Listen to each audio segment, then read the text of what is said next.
Bienvenue dans le podcast Nouvelle Conscience. Nous discuterons ensemble de projets, d'œuvres et d'acteurs vecteurs d'espoir pour l'édification d'un monde plus respectueux du vivant et de soi-même. Je suis Manon Sala et je chemine depuis longtemps pour comprendre le lien intrinsèque entre le bien-être individuel et l'élan du collectif. Je vous invite à me joindre dans ce jeu de pistes afin de semer ensemble les indices vers une nouvelle conscience.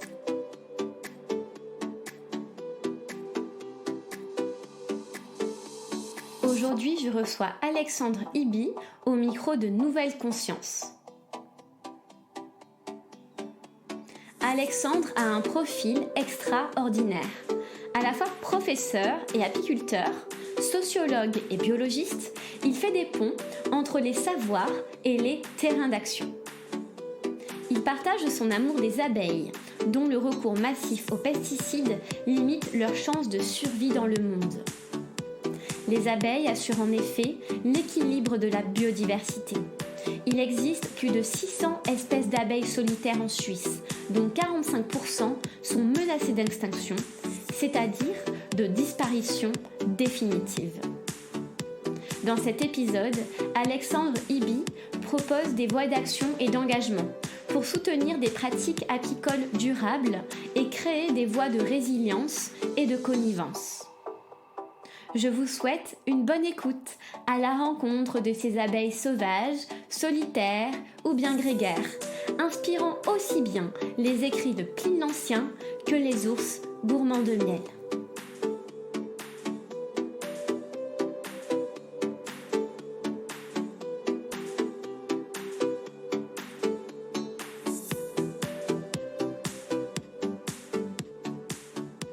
Bonjour Monsieur Alexandre Ibi. Bonjour. Bienvenue au micro du podcast Nouvelle Conscience. Je suis très contente de vous accueillir aujourd'hui. Mais le plaisir est partagé.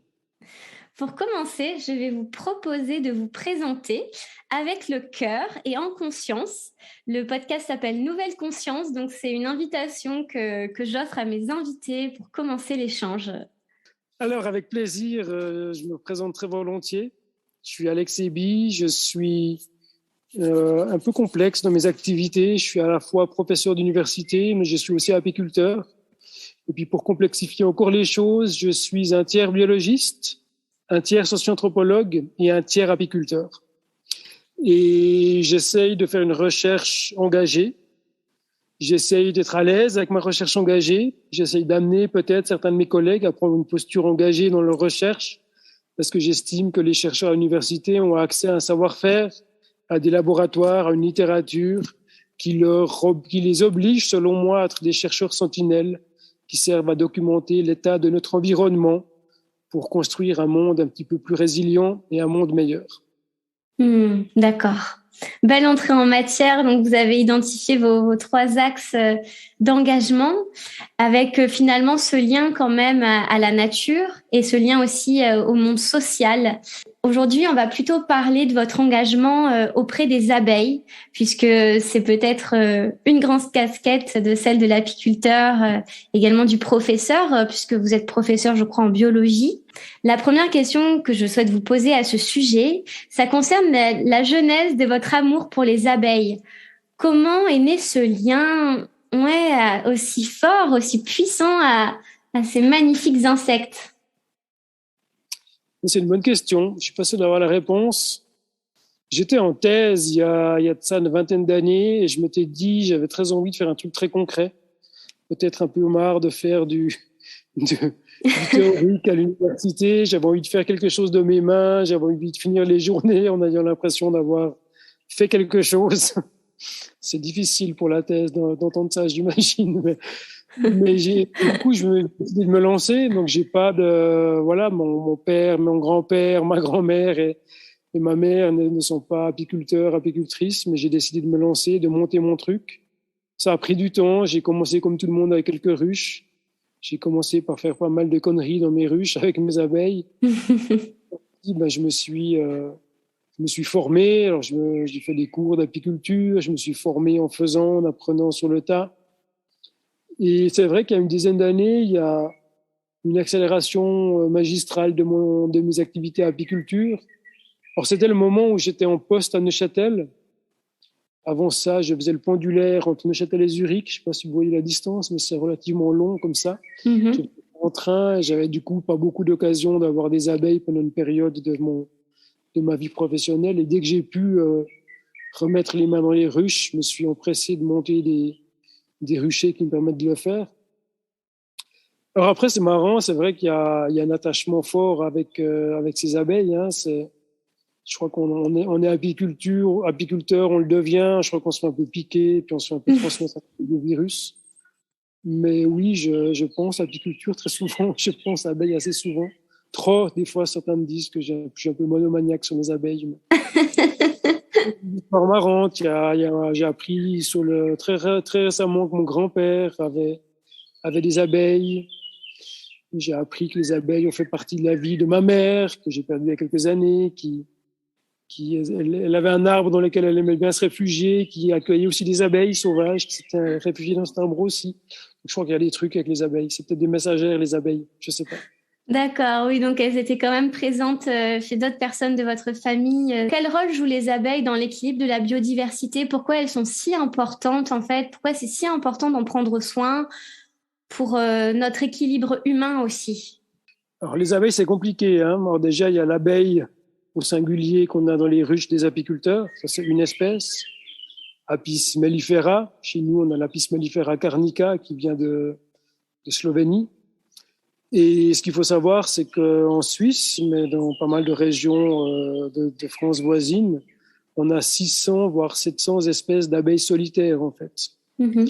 Et on a on prête beaucoup d'attention aux abeilles domestiques parce que derrière il y a les apiculteurs, derrière il y a du miel, derrière il y a le produit, derrière il y a c'est quelque chose qu'on imagine. Hein. L'imaginaire des gens fonctionne beaucoup avec l'apiculture. Tout le monde se représente une ruche dans une prairie ou en bordure d'une forêt. On représente un petit peu moins ce qu'est une abeille sauvage, même si les bourdons font peut-être un peu exception. Ceux-là, on voit un petit peu ce que c'est.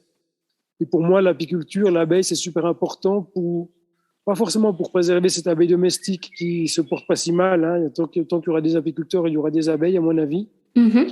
C'est aussi un symbole de ce qui se passe dans l'environnement.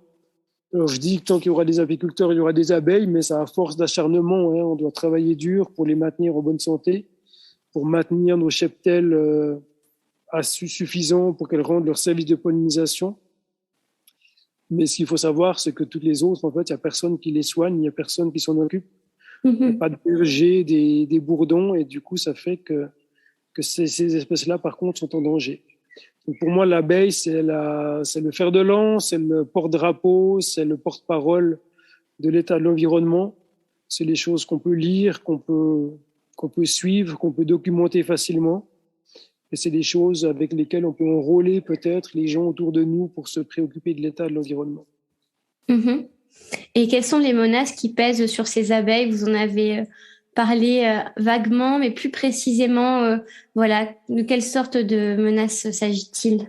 Alors, très concrètement, il y a plusieurs menaces qui pèsent sur les abeilles. Je ne sais jamais dans quel ordre les amener, mais on va dire aujourd'hui la première, c'est le manque de ressources florales pour les abeilles. Il n'y a plus assez de fleurs dans nos campagnes pour donner de la nourriture à toutes ces abeilles, domestiques et sauvages. Il faut, à mon avis, et c'est quelque chose que j'ai envie de construire avec des voisins agriculteurs, à mon avis, il faut planter des vraies surfaces florales pour avoir des ressources. Il faut dépasser le côté décoratif, excusez-moi du terme, mais le côté décoratif des jachères florales qui sont mises en place comme zone de compensation pour la biodiversité, zone de compensation écologique. Il faut planter même peut-être des volumes mellifères, donc des arbres mellifères comme le châtaignier, par exemple, qui seraient capables de donner des vraies ressources à ces abeilles. Ensuite, une autre menace qui pèse sur les abeilles, c'est les produits phytosanitaires ou les pesticides. On peut utiliser un terme ou un autre. C'est des produits qui sont utiles pour l'agriculture, qui ont aussi des problèmes. Ils ont des enjeux de ravageurs de culture qui impactent leur productivité. Et le monde agricole a besoin et s'est habitué peut-être à utiliser des produits phytosanitaires pour résoudre leurs problèmes. Malheureusement, certains de ces produits phytosanitaires ont des effets collatéraux sur les abeilles Et ça, on le mesure et on a pas mal étudié ça à l'Université de Neuchâtel.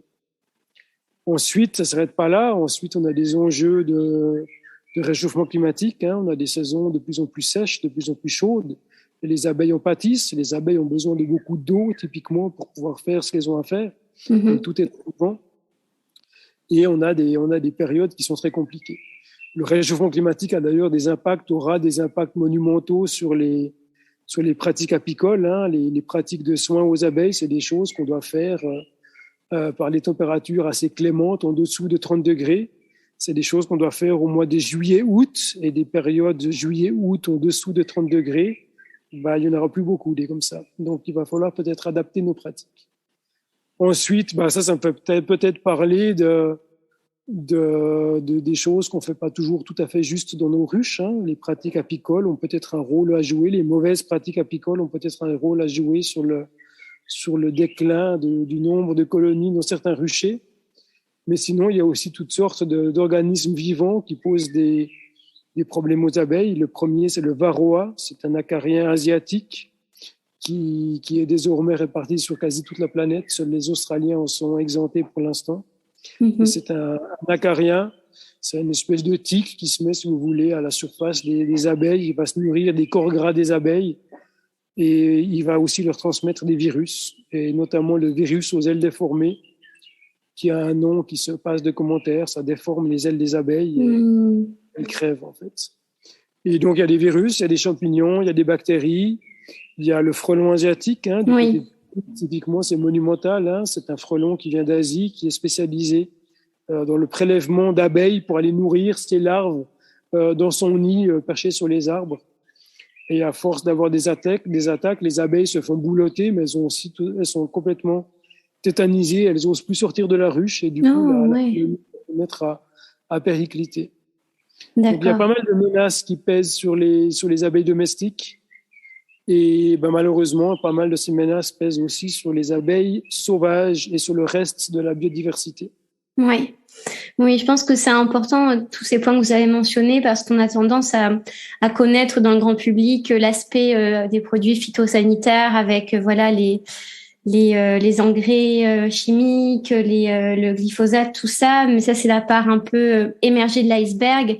Mais finalement, il y a tout un aspect plus systémique qui est immergé et qui est très peu, finalement, qui n'est pas trop présenté, je trouve, dans les médias, dans les revues du grand public. Et donc, on voit que c'est vraiment toute la maille, la chaîne de vie de l'abeille qui est complètement désolidarisée. C'est exactement ça, c'est l'écosystème agricole autour de l'apiculture qui est déstabilisé par des facteurs humains, par des facteurs biotiques naturels et par des choses qui sont peut-être pas tout à fait à notre portée, qui devraient l'être, mais qui sont difficiles à appréhender. Je parle peut-être du réchauffement climatique. Il y a des choses plus faciles sur lesquelles on a 2-3 leviers d'action. Il y a des choses auxquelles on devra s'adapter pour être résilient. Vous dites d'ailleurs dans une interview que la nature n'est plus en mesure de jouer son rôle. Quels sont justement nos moyens en tant que consommateur? Là, je parle en tant que consommatrice puisque je ne suis pas apicultrice, et comment justement œuvrer pour donner plus de place aux abeilles, les protéger à mon échelle et à l'échelle des auditeurs et des auditrices? C'est une bonne question. Quand on entend des interventions d'experts sur le sujet, souvent on se contente les collègues, et peut-être moi aussi parfois, on se contente de sortir des banalités en disant chacun peut faire une part du truc, on peut chacun planter des fleurs sur son balcon et ce sera tout ça de prix. Depuis quelque temps maintenant, je pense que ça c'est assez naïf en fait. Je pense qu'il faut se donner des vrais moyens de changer les choses, et je pense que ces vrais moyens, seul le monde paysan sera capable de le faire, en fait. Et c'est pour ça que j'ai envie de le construire avec eux. Mais après, le rôle des consommateurs, je pense que le rôle principal des consommateurs, c'est d'être d'accord, de payer le prix juste pour les produits qu'on mange, en fait. C'est pas normal que la part du budget d'une famille dédiée à l'alimentation décroît régulièrement au fil du temps. Il faudrait au contraire que ça augmente. Il faudrait militer pour pouvoir rétribuer les gens qui produisent de la nourriture à son juste niveau. Et le miel, c'est un peu ambigu comme produit. C'est un produit avec lequel on vend du rêve, on peut vendre tout un terroir, on peut vendre toute une pratique apicole. Les apiculteurs sont sont des gens qui suscitent pas mal de bienveillance. Hein. C'est des gens qui sont respectueux de l'environnement, qui ont envie de faire les choses justes et puis qui sont bien perçus. Mais je pense qu'il faut vraiment que les apiculteurs se forcent à vendre le miel au prix juste, quoi. Et à mon avis, le prix juste, ça doit être entre 30 et 50 euros le kilo. C'est ça le prix juste du miel. Et malheureusement, la grande distribution a tendance à brader du miel qui vient du monde entier dans les supermarchés. Malheureusement, certains apiculteurs tombent un peu dans la facilité en vendant le miel pas trop cher pour être sûr de le vendre et sans réfléchir aux conséquences que ça a pour la suite, quoi. Vous avez publié un papier dans la revue Science qui a montré que 75% des miels étaient attaqués par des molécules de néonicotinoïdes. Donc, ce sont des molécules, donc des pesticides de synthèse qui attaquent directement le système nerveux des abeilles.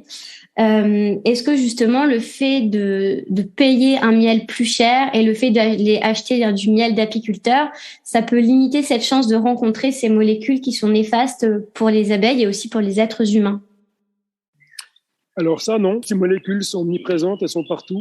On en a dans nos cheveux, on en a il y en a dans le liquide céphalorachidien des enfants, il y en a dans le lac, il y en a dans le miel, il y en a dans le sol, il y en a dans les plumes de moineaux. Là, je fais référence à des papiers qui ont été publiés par moi et par des collègues de l'Université de Neuchâtel. Donc, il y en a partout. Donc, je pense que payer le prix juste, ça va pas être automatique, mais payer le prix juste, ça va peut-être permettre de thématiser les choses. Moi, j'aime bien accueillir des gens dans mon rucher pour, certes, faire des dégustations de miel, certes, leur vendre un peu de miel quand même, mais aussi pour pouvoir parler de mes recherches, pour pouvoir les mobiliser. J'ai un exemple. Et puis moi, je pense qu'il faut varier les plaisirs pour toucher les gens. Hein. To Be No Science a touché certaines personnes. Notre papier a été mobilisé par le gouvernement anglais pour changer son point de vue au moment d'un vote européen à l'époque sur le futur des néonicotinoïdes. On était très très fiers, on a fait bouger les choses même à cette échelle-là. Et par contre, nul n'est prophète au son pays. En Suisse, ça tarde un petit peu à bouger, on tarde à prendre des positions courageuses sur le sujet. Encore que, je vous expliquerai après qu'il y a des jolies choses qui se sont passées en Suisse aussi. Et moi, je pense qu'il faut varier les plaisirs, il faut parler avec le monde académique, avec les outils de la recherche académique, avec les publications, avec les conférences scientifiques. Il faut aussi parler au rucher, à monsieur et madame tout le monde. Il faut parler avec le porte-monnaie des gens, il faut parler avec l'estomac des gens en vendant un produit de bonne qualité. Moi, j'ai un exemple d'une rencontre au rucher où j'avais en face de moi des gens qui étaient somme toute assez peu intéressés par mes histoires de chercheurs engagés. Jusqu'au moment où je me suis mis à ouvrir les ruches en leur présence, en fait. Il y a une personne qui était sceptique face à mon engagement, face à mes résultats scientifiques. Et tout d'un coup, j'ai attiré son attention quand il a vu que je savais ce que je faisais avec mes abeilles, que j'étais capable d'ouvrir une ruche sans les énerver. J'étais capable d'expliquer ce que je voyais dans la ruche de manière convaincante. Et c'est à ce moment-là que j'ai touché cette personne, quoi. Donc, je pense qu'il faut un écosystème d'action pour pouvoir toucher les gens. Dans cet écosystème, je rajouterais même le militantisme, même peut-être même des actions de désobéissance civile que mènent parfois nos étudiants. Hein. On a pas mal de débats à ce niveau en Suisse. Quelle est la place de la désobéissance civile? Quelle est la place d'Extinction Rébellion dans ce genre de problématiques? Et je suis assez enclin à encourager les gens à multiplier les façons de s'engager sur ces questions. Et vous, justement, donc vous avez pour projet de créer un regroupement d'apiculteurs et avec des agriculteurs aussi. Est-ce que vous pouvez nous en dire davantage? Comment vous comptez faire et quel serait l'impact en fait de cette réunion, de cette communauté? Alors, j'aime bien le terme de communauté. Hein. Ce que j'ai envie, c'est de créer une espèce de communauté de destin autour de la biodiversité, en passant par les abeilles qui sont cette porte-parole justement de cette biodiversité. Ce que je veux très concrètement, c'est installer 4 ruchers scientifiques à des endroits bien choisis. J'en veux un à proximité en plaine, dans le plateau suisse, qui est notre région agricole principale. Donc, j'en veux un en plaine parce qu'il sera au front de l'agriculture conventionnelle, hein, avec des agriculteurs qui sont impactés par la présence des ravageurs, qui sont obligés de traiter parfois leur culture pour s'en sortir financièrement. Je veux un rucher scientifique un peu plus haut en altitude. En Suisse, on a cette chance d'avoir un pays très vallonné, assez petit, qui permet d'avoir pas mal de contrastes. Et je veux des ruchers un peu plus hauts. On a les mêmes cultures, mais par contre où la pression des ravageurs est moins importante. Donc là, c'est plus facile pour dire les choses rapidement de se passer de certains produits phytosanitaires. Je veux un rucher scientifique à proximité de la viticulture, qui est intéressante pour la production de fleurs mellifères, par exemple. Hein. C'est une culture qui a d'ailleurs pas mal de mondeuses en fongicides. Et j'aimerais aussi un rucher à 1000 mètres d'altitude en région de production laitière, où là, on fait de l'élevage pour faire du lait, pour faire du fromage. Et le but de ces ruchers scientifiques, c'est pas de faire un nouveau papier dans Science. Le but, c'est d'avoir des outils pour suivre l'évolution de l'état de l'environnement, les pesticides, mais aussi les ressources. Quel type de pollen rentre dans les ruches? Est-ce que ces colonies se portent bien? Ces colonies sont attaquées par quel genre de pathogènes? Ces colonies sont impactées par différents produits phytosanitaires. Donc, je ne veux pas faire des nouvelles publications accusatrices et révélatrices de grands problèmes. Je veux faire de la recherche qui permet d'avoir des données pour se mettre autour d'une table avec les voisins. Puisque ce dont je rêve, mais c'est en train de se réaliser, c'est de créer des tandems apiculteurs-agriculteurs qui décident de bosser ensemble sur un petit territoire donné. Je rêve d'outils qualitatifs des sciences sociales pour documenter ce processus, pour comprendre quel est l'indicateur que l'apiculteur a envie de mobiliser dans ses réflexions, ou à l'occasion de le mobiliser pour des raisons bassement financières, mais néanmoins importantes dans ses réflexions. Et j'ai envie qu'on prenne le temps de réfléchir ensemble à des bouts d'itinéraires techniques qui font sens pour l'apiculteur et l'agriculteur. Pour l'instant, apiculture et agriculture, on dépend là les uns des autres. Alors en Suisse, le service de pollinisation, il est offert gratuitement aux agriculteurs, contrairement en France, hein, où il y a pas mal de transhumances, où il y a pas mal de services de pollinisation. Les apiculteurs sont rémunérés pour installer des ruches dans des vergers. En Suisse, on a une répartition très homogène des ruches, parce que l'apiculture est une activité de loisir principalement en Suisse. C'est un service qui vaut en Suisse, c'est un demi-milliard d'euros par an, la valeur du service de pollinisation rendu par les abeilles. Donc, c'est pas rien du tout, c'est super important. Et malgré tout, les apiculteurs et les agriculteurs se sont un petit peu distancés. On n'a pas le temps peut-être de s'intéresser aux activités des uns des autres. Et ce que je rêve dans ces ruchers, c'est que les voisins soient capables de me poser d'autres questions que est-ce que j'ai fait du miel ou est-ce que j'ai perdu des abeilles cet hiver. Et de mon côté, j'ai envie d'être capable de poser une question pertinente d'un point de vue agronomique à mon voisin qui fait une culture d'orge d'hiver, par exemple, chose que je suis incapable de faire en ce moment. Et j'ai envie qu'on comprenne les enjeux des uns des autres, qu'on arrive à se respecter pour ce qu'on fait et ce qu'on apporte à l'environnement ou à la société, pour pouvoir imaginer des bouts d'amélioration commune. Donc, ce serait un terrain d'expérimentation, mais aussi, pour être tout à fait honnête, c'est aussi un terrain pour pouvoir capter les jolies initiatives qui ont été développées en Suisse et ailleurs en Europe. Il y a des jolis projets qui font des choses qui ressemblent à mon projet. Et il y a des bonnes pratiques qu'on peut imaginer fédérer autour d'un rucher. Et j'ai un exemple très clair. Hein. J'ai un voisin, ça va être un peu caricatural, mais c'était au mois de février autour d'une fondue entre des apiculteurs et des agriculteurs. On avait une fondue, c'est notre plat national qui réunit les gens, c'est convivial, c'est tremblement. Et au moment du tir, je suis là, le coup du milieu, là, on discutait avec l'agriculteur, je romance un peu là, mais l'agriculteur me disait, mais en fait, c'est quoi le problème de tes abeilles? Et j'ai commencé par y dire, normalement, je parle des pesticides, mais en fait, lui, il était bio. Donc, c'était un peu réglé. Je disais, mais en fait, ce qui serait génial, c'est qu'on se mette vraiment à planter des ressources mellifères ensemble, en fait, pour qu'il y ait assez de ressources pour la biodiversité. Et voilà, il me dit, OK, je peux y réfléchir. Il me disait, ouais, alors je peux imaginer mettre un sous-semis floral mellifère sous mon blé, par exemple. Je peux imaginer ajuster la hauteur de coupe au moment des moissons pour que je puisse moissonner mes choses comme j'ai l'habitude de le faire. Il me disait qu'il avait aussi envie de réfléchir à combien de soleil il allait laisser pénétrer jusqu'au sol pour que le stock de graines puisse fleurir comme il faut, pour qu'il y ait des ressources pour les abeilles. Et après, il me disait quelque chose qui m'a fait un peu réfléchir. Il m'a dit, ouais, mais attends, il faudra que je réfléchisse après parce que ça veut dire que la paille que je vais récolter, en annexe, le fourrage pour son bétail, il me dirait, bah là, il faudra que j'ajuste les choses, ça sera peut-être de moins bonne qualité, il faudra que je fasse attention. Et là, je lui dis, bah non, stop, en fait, c'est le projet qui va prendre en compte le risque que tu prends. Je veux mobiliser le revenu de transition écologique de Sophie Swatton, et Dominique Bourg a beaucoup participé à ce travail. J'aimerais pouvoir mobiliser ce revenu de transition écologique pour rétribuer les efforts entrepris ou la prise de risque prise par le voisin agriculteur. Et pour la petite histoire, ben voilà, on s'est quitté une poignée de main. C'est peut-être pour ça que j'adore aussi le monde paysan, c'est qu'une poignée de main vaut 1000 discussions, blabla, email.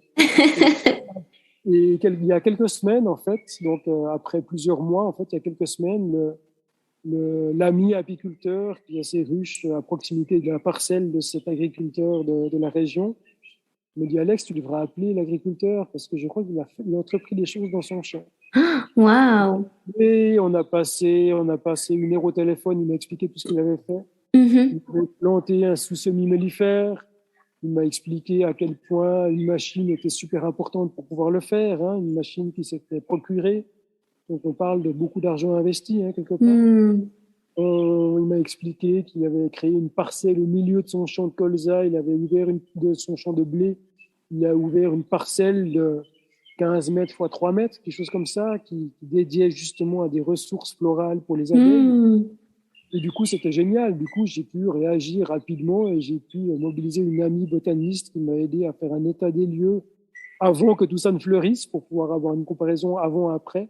D'accord. Du coup, on a pu enclencher quelque part ce rapport de bonnes pratiques agricoles teinté d'un peu de science, mais juste ce qu'il faut pour pouvoir continuer d'aller dans la bonne direction. Oui. Moi, ce que je veux, c'est que ce projet puisse documenter ces exemples. J'ai vu que, voilà, à chaque fois que j'en parle, ça suscite des intérêts. J'imagine que les yeux qui brillent chaque fois que j'en parle.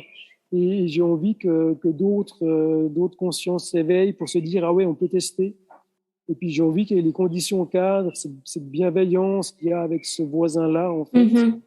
Cette envie de faire sa part du travail ensemble.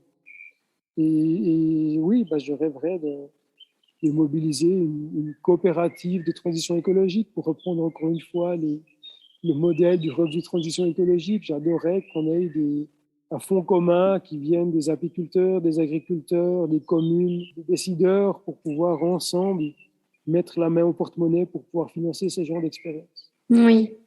Et pour finir, j'adorerais qu'il y ait les moyens de pouvoir communiquer ça, mais comme il faut, hein, pas la newsletter que personne ne lit ou le site internet sur lequel on voit une fois au début du projet si toutefois on y voit. Et j'aimerais trouver les moyens de communiquer le plus juste possible. C'est peut-être dans des endroits comme les ruchers qui sont assez propices à des échanges, à des discussions. Avec un bon vin, on fait des belles choses.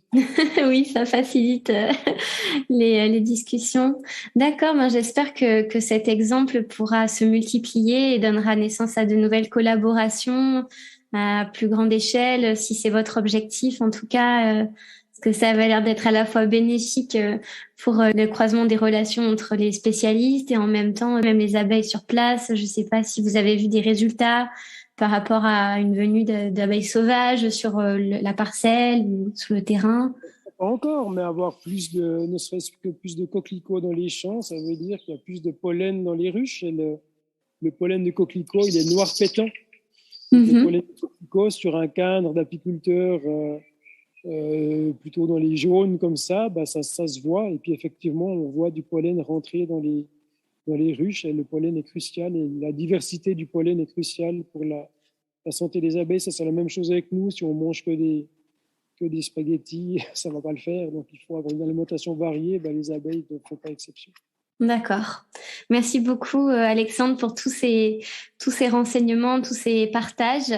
Avant qu'on se quitte, j'aimerais vous proposer la dernière question du podcast, qui est celle pour vous de la signification de nouvelle conscience. Qu'est-ce que ça veut dire pour vous? Bonne question, encore une fois. Nouvelle conscience, je sais pas, moi je mettrais ça en lien avec nouvelle communauté de destin, nouvelle envie de faire société autour de questions fondamentales. Moi, je pense que c'est ce genre de choses qui devraient être derrière, essayer d'apprendre des bonnes idées des uns des autres, mais pas juste apprendre des bonnes idées, mais essayer de s'en emparer, essayer d'en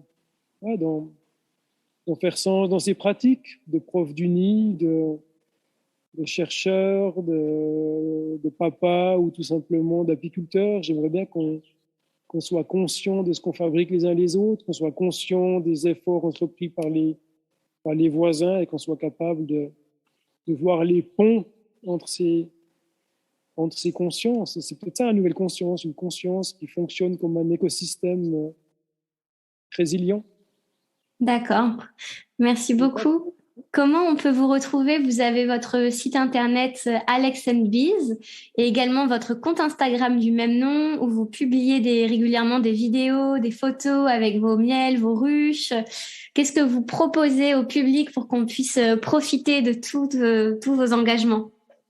Venez partager un apéro autour des miels. Alors, ça fera une trotte depuis la France, mais ceux qui sont dans la région, vous pouvez me parrainer mes activités d'apiculteur, mais effectivement, vous pouvez aussi me suivre sur mon compte Instagram Alex & Bees. C'est un horrible jeu de mots parce que mon nom de famille, c'est Eby.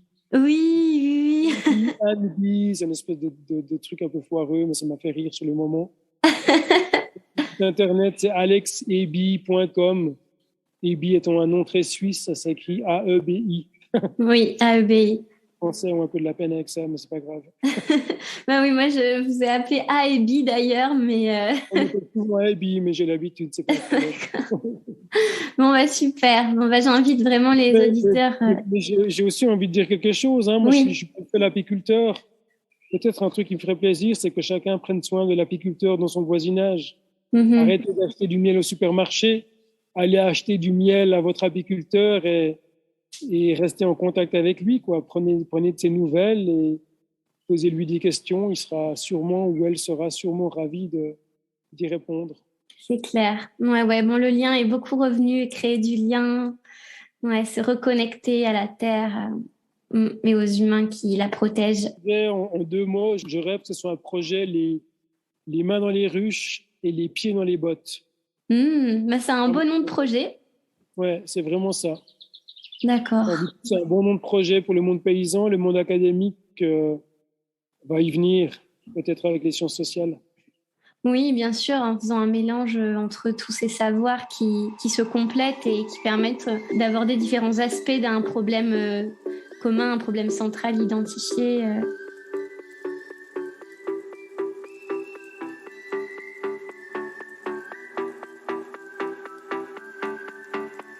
Merci pour votre écoute. Si ce podcast vous a plu, vous pouvez le soutenir en lui laissant 5 étoiles et un commentaire sur Spotify et sur Apple Podcasts. Ça se fait en un clic, ça prend 2 minutes et ça fait vraiment toute la différence pour moi. Aussi, j'ai besoin de votre aide. Afin de poursuivre le projet de Nouvelle Conscience de façon indépendante, j'ai créé la page de financement Tipeee que vous pourrez retrouver dans ma bio Instagram @NouvelleConsciencePodcast. Ta contribution me permettra de continuer à semer des graines de conscience et à financer notamment le matériel nécessaire à la création et à la bonne diffusion du podcast. Cela fait maintenant plus d'1 an que je me suis lancée dans cette aventure et c'est grâce à vous qu'elle pourra se poursuivre. Je vous remercie du fond du cœur pour votre soutien. Prenez soin de vous et à la semaine prochaine.